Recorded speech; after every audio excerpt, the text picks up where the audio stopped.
I'm glad you're here. So, we are talking about getting your emails to the inbox. Oh my gosh, is this topic up right now?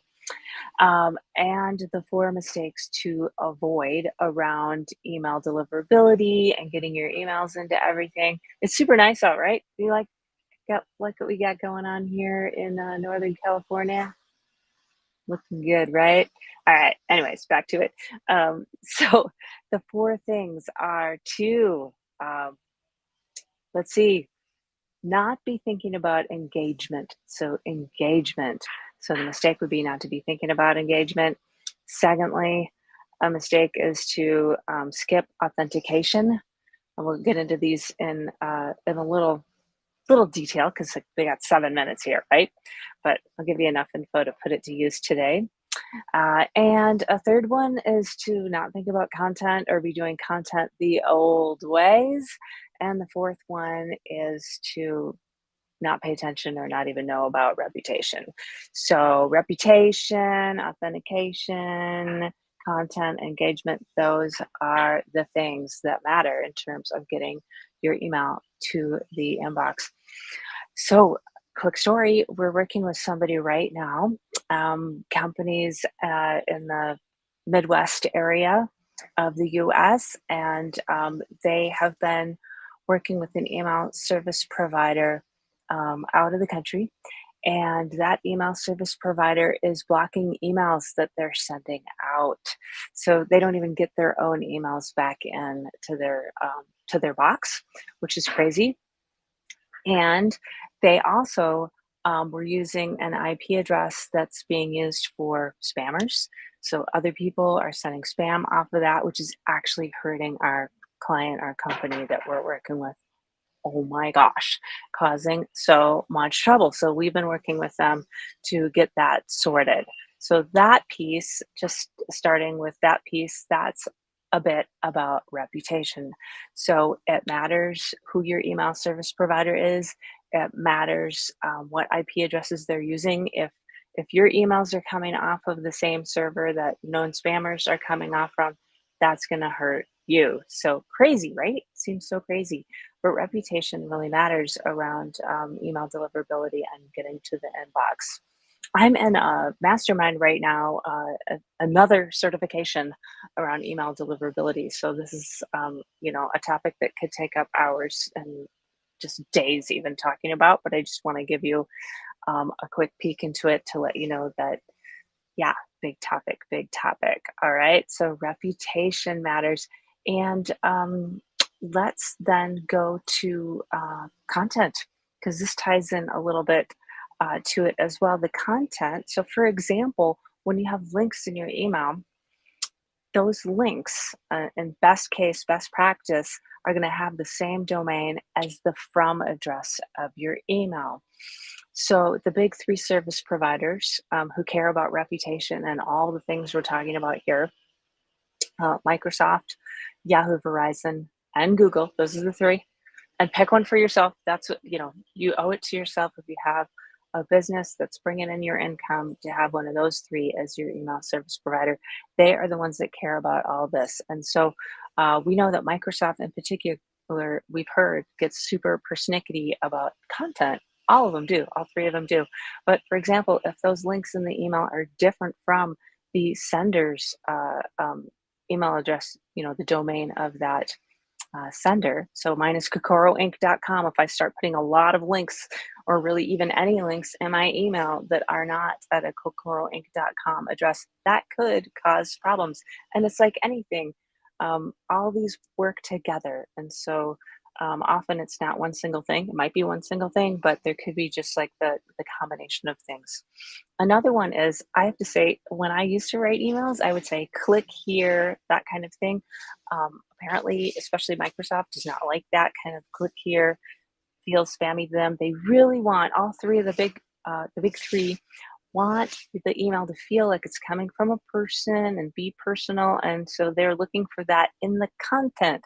The content of your email helps decide if it gets into the inbox or not. Another one is heavy graphics. So if you've got a lot of graphics or a big file size of graphics, Don't do that. Have smaller ones, open up, just you can use preview if you're on a Mac or, Photoshop, whatever you're using, just make it smaller, save it as a JPEG. That's going to be the best way to keep that image size, that file size down. So that's a little bit about content in there. So words matter, file size matter, links matter. So we looked at two of the four. We talked really, really briefly about reputation and we touched on content a little bit. And so let's look at just touch on authentication. And so authentication is one of the four where people make a mistake around this. And so you might have heard of SPF or DKIM or DMARC. Again, those can be, hours long topic and stuff like that. Hey, Mango, come on over. The cat's here helping out. Um, and what it really means in the scheme of things is that we want the internet at large, especially Yahoo, uh, Google, Microsoft. We want them to know that whatever email service provider, your or email client that you're using, whatever email software you're using. So if you're using Keep or if you're using really anything, a calendar software, if you're using uh, whatever it is that you use to send your email out, HubSpot, Pardot, whatever it is, uh, you've got to set up a system and do the SPF, DKIM, and DMARC so that the big three email service providers out there know that, okay, it's fine if Keep sends email or if Pardot sends email on behalf of this address, of this domain. And so those are DNS records you're going to set up usually wherever your domain is hosted, or it might be at Cloudflare. So going to have to set those up, and super duper important. Microsoft is requiring it now, as I understand it, and the other two are requiring it very soon. So they simply will not deliver your email if that stuff isn't set up. All right, and let's talk about engagement, the fourth one. So we talked briefly about reputation, content, authentication, and the fourth one is engagement. So if we don't pay attention to our engagement, that is a sad thing. We need engagement, which means opens and clicks and replies and all that good stuff. And so the big three email service providers are tracking that. So they see if other people are opening your email, then they're going to go ahead and put that into more inboxes. Even if somebody loves your email, but maybe some giant percent or even small percent of people don't open it, don't click on it, don't read it, put it in the trash, someone else putting it in the trash could affect whether it gets to another person's inbox, if that makes sense. So they're kind of looking at trends. So we want to always have a really good call to action or get people to reply. We definitely want people to open, click, do all those things. So it matters what we put in there in terms of engagement. And I had heard from someone else, one of the wizards around email deliverability, that Microsoft even looks at, in terms of an engagement window, that 7 days, if somebody hasn't engaged with your email in 7 days, that they consider that person to be cold and not engaged. We kind of look more at 30, 60, 90 days for that. But you'll hear the people who are really wizards and experts on this, Evan, Adrian, all my buddies out there, Mark, they will say, if somebody hasn't engaged in really a few weeks, they're not going to, and we all need to stop emailing those people who aren't engaged. So that is really, really important. So reputation, content, authentication, engagement, those are the things. If you have questions, hit me up, because again, Fallon and I are going through another certification on this, and glad to share what we know.